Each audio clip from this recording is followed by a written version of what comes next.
Welcome back to the Roundtable. I'm Ultra Fox, and the OKKO Let's Be Heroes series finale event is mere days away. So while our time left with the show is finite, I've also noticed that with Season 3, the show has garnered a lot of new fans. Fans that will likely keep pouring in for years to come. So if you're new to the show and you just want to catch up for the finale, or if you just don't have time to watch a lot of cartoons but you really wanted to know what the show was about, I thought it would be cool to give you guys an abridged version of the story so far. The complete OKO story, minus the final 2 episodes. So I'm going to issue an obvious spoiler warning, but with that being said, let's dive in. 6 through 11-year-old KO arrives to Lakewood Plaza, a strip mall by heroes for heroes, as his mother Carol attends her job running the Plaza Dojo. KO's first step to be a hero lies within employment at Gar's bodega, Mr. Gar being someone who has a past with KO's mother Carol. Along the way, KO befriends 2 employees of the bodega, Rad and Enid, one who's an alien from outer space and the other being a ninja, despite being a part of a spooky family with her vampire mom and werewolf dad.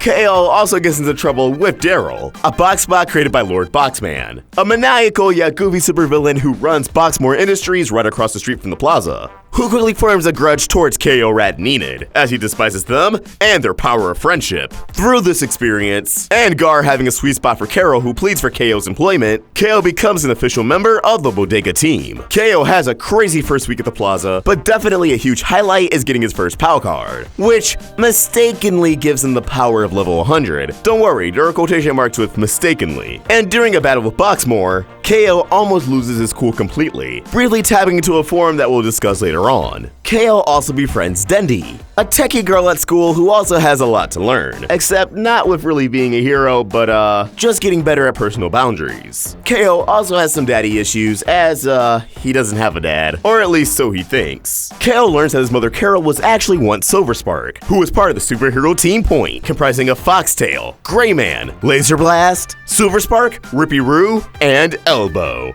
aka Gar. However, Carol gave up being Silverspark 6 to 11 years ago, around the time KO was born. But Carol assures him KO is not the reason she gave up being a hero at Point. But things really get interesting when KO, Rad, and Enid get kidnapped by Lord Boxman, who reveals he can't get rid of them immediately as he accidentally double booked and has a dinner date with Professor Venomous, a highly valued buyer of Boxmore Industries. Of course, KO, Rad, and Enid escape, but they don't necessarily win, as Venomous is wooed by Boxmore's hatred for the plaza, causing KO, Rad, and Enid to suffer from a crushing defeat. However, Venomous does have a peculiar reaction to KO, and also decides to stay a buyer at Boxmore. After diving a bit into Mr. Gar's past, and facing their own fears, KO, Rad, and Enid learn that Gar's biggest fear is Carol, for an incident involving Laser Blast and a mysterious submarine sandwich. Now, KO has been a part of the bodega for a while now, yet he still feels like he's being underestimated and looked down upon for being a kid. This is where KO is approached by a mysterious enemy, Shadowy Figure, who manipulates KO into getting angry enough to unleash TKO, an angsty, edgy, very powerful, and very unstable form of KO. All of his negative emotions manifest into an alter ego.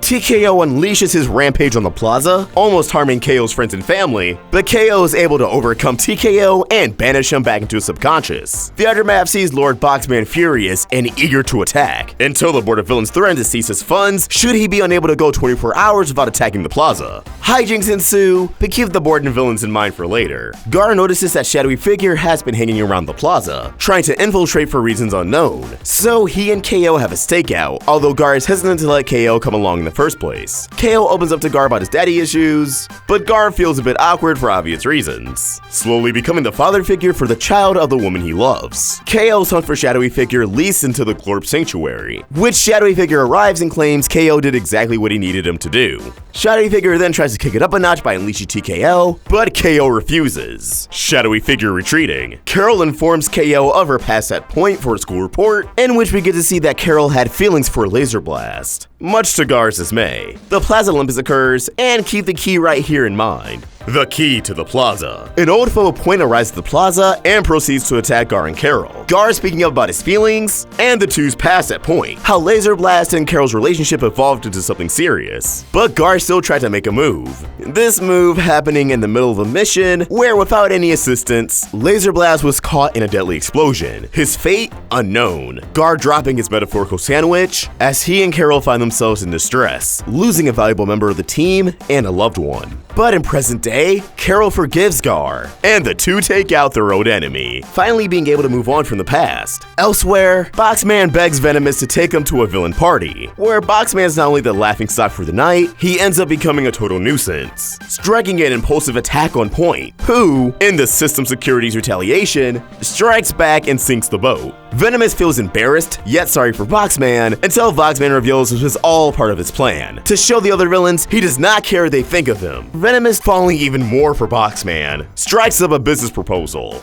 And it all starts with a biochip that will turn any project Boxman's working on into a deadly weapon. While this is happening, the Boxbots try to babysit Fink, Venomous's assistant, which leads into her going to a turbo form of her own, trying to wreak as much havoc as possible so Venomous wouldn't want to work with Boxman anymore. But as she gets tuckered out, she has the intended effects. Venomous planning to have the Box babysit Fink a lot more. After the Mystery Science Fair 21X becomes mandatory for KO and Denny's grade, KO decides to take this opportunity for Denny to research more about TKO, try to figure out what makes them tick and what produces turbonic energy. KO and Denny discovering that negative emotions, but especially the feeling of helplessness, causes KO to fall into that form, and it has deadly Dexter's Lab-esque consequences for Dendy. Action News reporter Dynamite Watkins begins to suspect suspicious activity around Boxmore, and although she ultimately fails to get to the bottom of the story, one thing is for sure, she was onto something, as Boxman has created something diabolical, Boxman Jr., who KO has trouble defeating until he lets TKO take over. Of course, TKO takes it too far and his power spirals out of control. Dendy, Rad, and Enid being able to get through to TKO by affirming that KO is loved and appreciated, allowing KO to not only regain control, but reach a compromise with TKO, a punching bag, and really just a world for TKO to live in. He doesn't really need to be banished. While Boxman Jr. was defeated, Boxman actually takes 2 losses, as Daryl, jealous of Boxman Jr., informs the board of villains that Boxman is still attacking the plaza, causing Boxman to literally be fired out of the sun, and Daryl takes over as Lord Cowboy Daryl. After a 3-month time skip, KO finds himself amongst change, finding himself intimidated, as if he himself needs to change, unaware that he's already going through something big, Mr. Gar and Carol entering a relationship. Meanwhile, Boxman returns from being fired in the sun,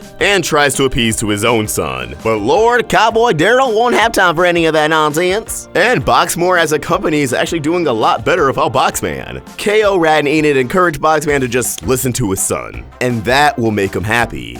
Boxman realizing listening to his son means hitting the road, although Daryl is actually upset by this. He still cares about his dad, so to keep the spirit of the original Boxmore alive, he decides to still attack the plaza. Things begin to pick up a little bit, Gar and Carol's relationship, Boxmore without Boxman, and what's left of superhero Team Point arriving to the plaza. Foxtail showing immense hostility towards Gar for a laser blast, and KO meeting his hero, Chip Damage. While things don't exactly get better for Gar and Foxtail, Enid gets a once-in-a-lifetime opportunity, an invite to a 10-point prep academy. KO makes a special visit to his subconscious, where he finds that TKO feels like life is meaningless because he doesn't know why he exists. So KO and TKO team up to find Shadowy Figure, both of them literally taking control of KO's body. When they find Shadowy Figure, they manage to put their heads together and create PKO, or Perfect KO, where both sides of KO are perfectly in sync. But Shadowy Figure refuses to budge, stating TKO was inside KO all along, which is true, as we saw in the episode You're Level 100. But he only needed TKO for Glorbs to get access to his Glorb Sanctuary because they're valuable on the villain market. But TKO specifically doesn't buy it, calling Shadowy Figure out on knowing so much about KO and his friends, wanting to know why Shadowy Figure cares about him. But Shadowy Figure takes an exit before he can get an answer. Anyways, Enid is off to Point Prep Academy, where she becomes dorm mates with her rival, Elodie, former best friend who stabbed Enid in the back in order to attend Point Prep Academy in the first place.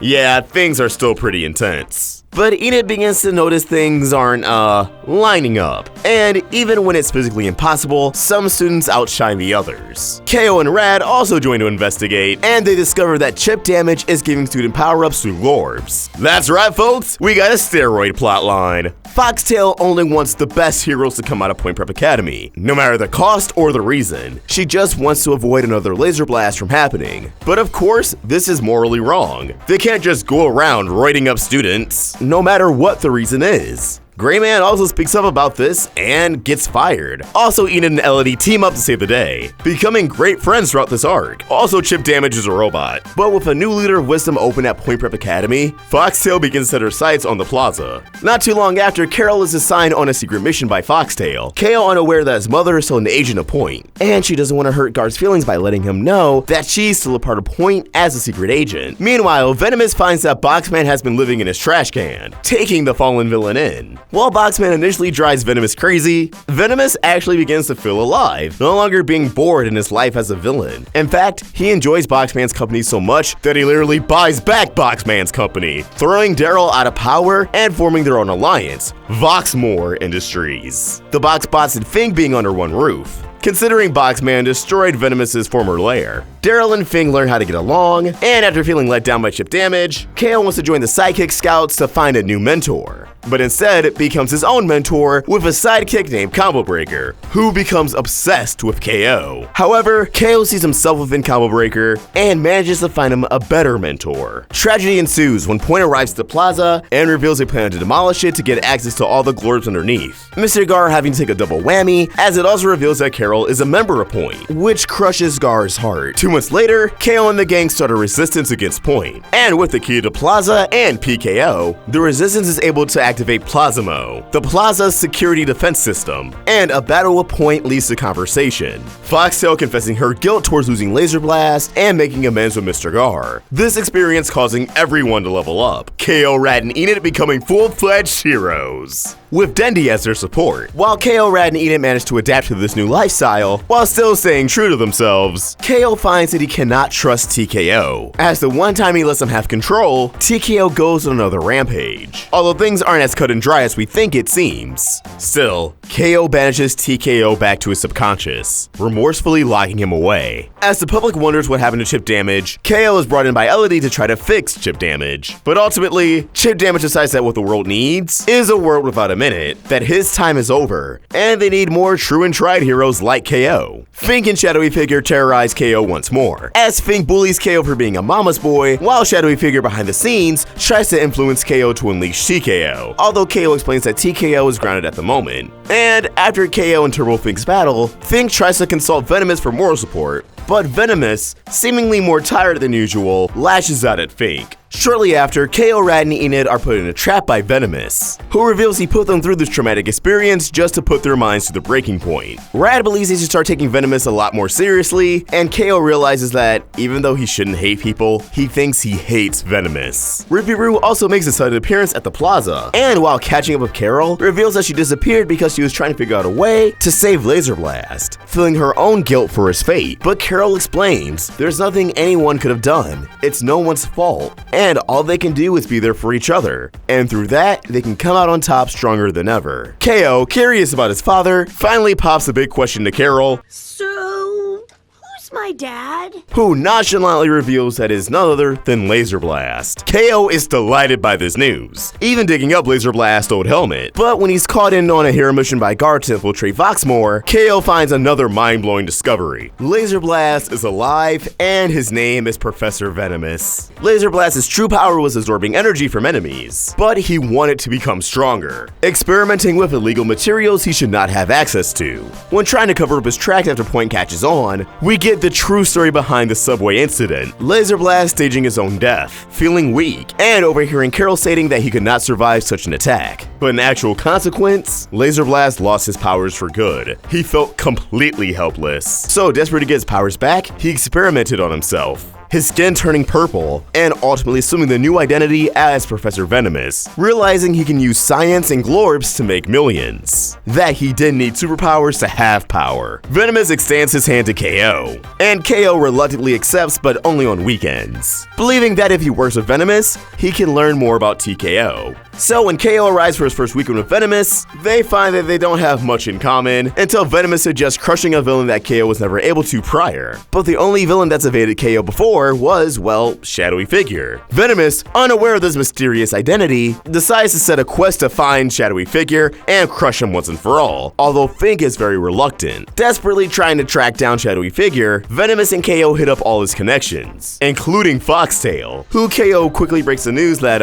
hey, Laser Blast is alive, his name is Professor Venomous, and he's evil now. So now Point is in the loop. The location of Shadowy Figure's lair takes him to Venomous's former lair, where Fink reveals that Venomous is Shadowy Figure. Well, it's kind of like TKO, an alter ego that's been preventing Venomous from remembering anything. Angered that the truth is out, Shadowy Figure takes control, battling KO and Fink, although they're able to defeat him. Venomous promising that he'll take care of Shadowy Figure, that he can't live being split into two. The next time KO visits Venomous is putting his best foot forward to be a good father and entertain KO without being evil. This is through Venomous's pet for KO, a goo monster named Carl, though KO is startled by Carl's connection to the goo clones, whom previously traumatized KO. To make matters worse, Carl escapes, Venomous trying to push KO to use TKO to take care of it. And although KO was ultimately able to take down Carl with the help of Rat and Enid, he's still taken aback by Venomous's motives, calling Venomous out, although Venomous scolds KO, denying any manipulation allegations. KO feels like a fool, sick to his stomach, which is just the right amount of negative emotions for TKO to take back over, confronting Venomous only to discover Venomous isn't really Venomous, but instead, he compromised with Shadowy Figure, and now, Shadowy Venomous is in control, and he's able to persuade TKO to wreak some serious havoc together, father and son. Sometime after, Denny is able to update KO's video channel, revealing that TKO and Shadowy Venomous have been attacking the entire world. Everything is in disarray,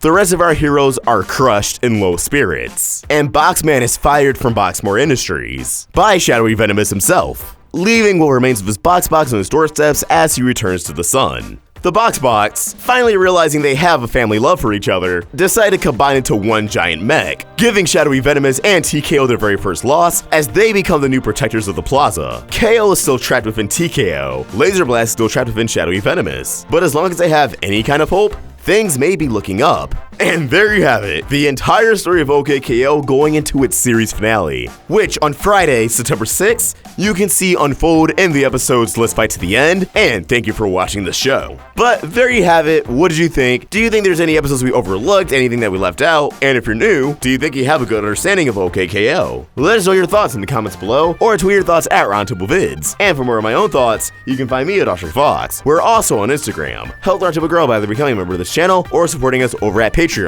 Link in the description. If you enjoyed this video, please throw a like and subscribe to the Roundtable for more great cartoon content. Thank you for watching, and I hope you have an awesome day. OshrickFox, signing out.